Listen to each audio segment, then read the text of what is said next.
ایک مرید نظام الدین اولیاء کی بارگاہ میں آتے ہیں اور عرض کرتے ہیں، یا سیدی، میں کافی کوشش کر رہا ہوں کہ اتنی دولتیں اکٹھی ہو سکے کہ میں اپنے بچیوں کی شادی کر سکوں، مگر اللہ تبارک و تعالیٰ نے مجھے امتحان میں ڈال رکھا ہے اور میرے پاس اتنی دولتیں نہیں ہے کہ میں اپنی بچوں کی شادی کر سکوں۔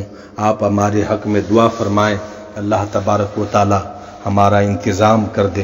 حضرت نظام الدین اولیاء علیہ الرحمت والرضوان نے کہا کہ کچھ بزرگوں کی بارگاہ میں جب آتے ہو تو لے کر کے آیا کرو۔ انہوں نے کہا کہ حضور میرے پاس 2 آنا ہے، میں کچھ لے کر کے آتا ہوں۔ جب وہ شخص، وہ مرید باہر نکلتا ہے ایک دکان سے، انہوں نے 2 آنے کا انڈا لیا اور لا کر کے حضور نظام الدین اولیاء کی بارگاہ میں پیش کر دیا۔ نظام الدین اولیاء علیہ الرحمت والرضوان اپنے وقت کے بہت بڑے سلسلے چشتیہ کے بزرگ گزرے ہیں اور بابا فرید الدین گنج شکر کے خلیفہ و جانشین ہیں۔ حضرت نظام الدین اولیاء نے اس انڈے کو لیا اور سورہ اخلاص شریف پڑھ کر کے دم کیا، اور وہ جو انڈا تھا وہ سونے کا ہو گیا۔ سونے کا ہونا تھا کہ نظام الدین اولیاء نے اس شخص کو جا کر کے دیا اور کہا کہ یہ لے جاؤ اور انہیں بازار میں سونار کی دکان پر فروخت کر دینا، جو رقم ملے اس سے تم اپنی بچیوں کی شادی بھی کرو اور روز مرہ کی زندگی گزارو اور ہنسی خوشی اپنی زندگی بسر کرو۔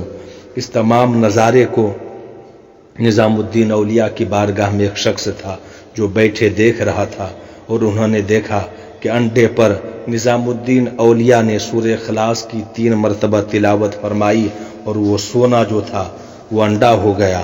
یہ شخص گھر سے وہاں سے نکلتا ہے خانقاہ سے اور اپنی گھر کی طرف جاتا ہے اور جا کر کے اپنی بیوی سے کہتا ہے کہ جو بھی رقم تمہارے پاس جمع ہے وہ سارا کا سارا لے آؤ، اور ہم بازار جاتے ہیں، انڈے کو خرید کر کے لاتے ہیں۔ میں ایک عظیم نسخہ بارگاہ نظام الدین اولیاء سے سیکھ کر کے آیا ہوں کہ سورہ اخلاص شریف 3 مرتبہ پڑھو اور سونا، انڈا جو ہے وہ سونا بن جاتا ہے۔ حضرت نظام الدین اولیاء نے 3 مرتبہ سورہ اخلاص کی تلاوت فرمائی اور وہ جو انڈا تھا وہ سونا بن گیا ہے۔ وہ شخص وہاں سے نکلتا ہے کچھ رقم لے کر کے، پورے شہر سے جہاں کہیں کسی بھی دکان پر انڈا فروخت ہو رہا تھا وہ سارا کا سارا خرید کر کے اپنے گھر کو لے آتا ہے اور رات ہونے کا انتظار کرتا ہے۔ میاں بیوی بیٹھ جاتے ہیں تسبیح اور مصلی لے کر کے، اور سارے انڈے کو سامنے میں رکھ کر کے سورہ اخلاص کی تلاوت کرتے ہیں اور انڈے پر پھونک مارنا شروع کر دیتا ہے۔ جب کافی دیر تک سورہ اخلاص کی تلاوت کیا اور انڈے پر دم کرتا رہا، اور پھر بار بار وہ دیکھتے بھی تھے کہ انڈے کا کلر چینج ہو رہا ہے کہ نہیں۔ یہ سارے نظارے جب دیکھتے ہیں، مگر دیکھتے کیا ہے کہ انڈا سونا نہیں ہو رہا ہے۔ پریشان ہو گیا، رات بھر تک سورہ اخلاص کی تلاوت کرتا رہا۔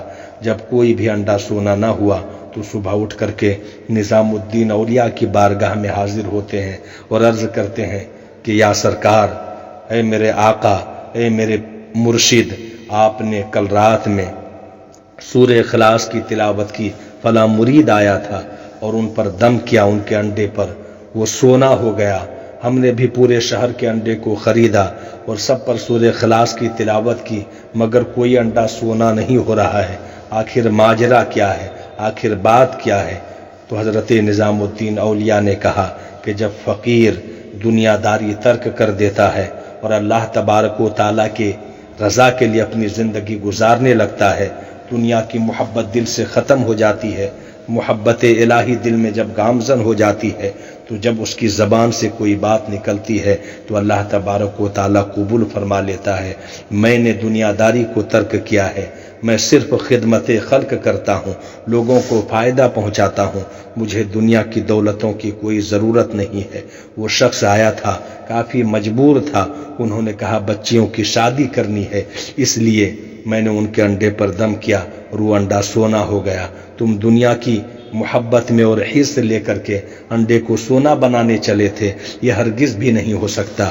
اس سے پتہ چلتا ہے کہ اللہ تبارک و تعالیٰ کا قرب حاصل کرنے کے لیے دنیا کی محبت کو ترک کرنا پڑتا ہے اور بزرگوں کی بارگاہ میں حاضری دینی پڑتی ہے، اور بزرگوں کی بارگاہ سے جو کچھ حاصل ہوتا ہے، جو کچھ پیغام اور جو کچھ سیکھنے کے لیے ملتا ہے اس پر عمل کرتے ہیں، اسی کے مطابق زندگی گزارتے ہیں، تبھی کامیابی و کامرانی ملتی ہے۔ نظام الدین اولیاء کی بارگاہ محتاج تعارف نہیں ہے۔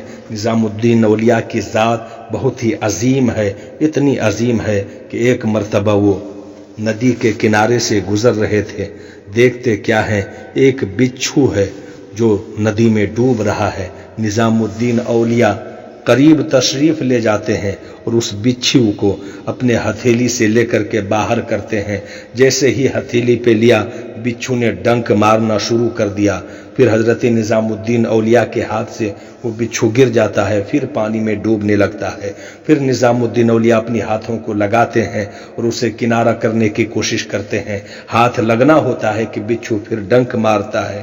مریدوں نے کہا حضور یہ تو موذی جانور ہے، تکلیف دینا تو ان کا پیشہ ہے، یہ ڈنک مار رہا ہے اور آپ اس کو بچانا چاہتے ہیں، آخر ایسا کیوں کر رہے ہیں، اسے ڈوبنے دیں، اس کا مر جانا ہی بہتر ہے۔ نظام الدین اولیاء نے فرمایا کہ بچھو کا کام ہے ڈنک مارنا، جب وہ اپنی فطرت سے باز نہیں آ رہا ہے تو اللہ تبارک و تعالیٰ نے تو مجھے دنیا میں لوگوں کی بھلائی کے لیے بھیجا ہے، خدمت خلق کے لیے بھیجا ہے، لوگوں کو فائدہ پہنچانے کے لیے بھیجا ہے۔ جب وہ اپنی فطرت سے باز نہیں آ رہا ہے تو ہم اپنے کرتب اور اپنے طریقے سے باز کیسے آ سکتے ہیں؟ ہمیں بزرگوں نے یہی سکھایا ہے کہ لوگوں کو فائدہ پہنچاؤ، خدمت خلق کرو، اللہ کا قرب حاصل کرو، اللہ کی بندگی کرو، لوگوں کی رہنمائی کرو، اسی میں کامیابی و کامرانی ہے۔ میں اسی راستے پر